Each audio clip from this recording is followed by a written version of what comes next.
আউযু বিল্লাহি মিনাশ শাইতানির রাজিম। আসসালামু আলাইকুম ওয়া রাহমাতুল্লাহ। সবুজ যে চা, এই সবুজ চা নিয়ে আমি কিছু কথা বলবো। সবুজ চায়ের যে উপকার আমরা পেতে পারি, এই চা কিন্তু সবুজ চায়ে কিন্তু একটা পাতা। এই সবুজ চায়ের যে উপকারের এই বর্ণনার পূর্বে আমি আপনাদেরকে ৮০ নম্বর সূরা আবাস এর ২৪ থেকে ৩২ আয়াত, এখানে আল্লাহ রাব্বুল আলামিন কিছু কথা বলছেন। আল্লাহ বলছেন, ফালিয়ানজুরিল ইনসানু ইলা তাআমি, মানুষের দেখা উচিত তাদের খাদ্য খাবারের দিকে। আন্না সাবাবনাল মা সাব্বা তুম্মা শাকাকনাল আরদা শাক্কা, আমি বৃষ্টি নাজিল করি যেভাবে নাজিল করা দরকার, তারপরে পৃথিবী যে জমিন আমি তৈরি করে নিই,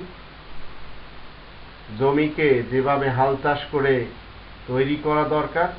ফাআম্বাতনা ফিহা হাব্বা, তারপরে সেখান থেকে আমি বিভিন্ন ধরনের ফলাদি, বিভিন্ন ধরনের বীজই আমি সেখানে রাখি, সেখান থেকে আবার বেরও করি। ওয়া ইনাবা ওয়া কদবা ওয়া জাইতুনা ওয়া নাখলা, আঙ্গুর এবং জাইতুন, খেজুর। ওয়া হাদাইকা গুলবা, আর বিভিন্ন ধরনের তিনি তৈরি করেন বাগ বাগিচা। ওয়া ফাকিহাতা ওয়া আব্বা, আর ফল ফ্রুট তিনি তৈরি করেন। মাতা আল্লাকুম ওয়া লিআনআমিকুম, এই সবজি বলেন, ফল ফ্রুট বলেন, এগুলি তোমাদের জন্য ভোগ্য বস্তু আর তোমাদের জানোয়ারদের জন্য।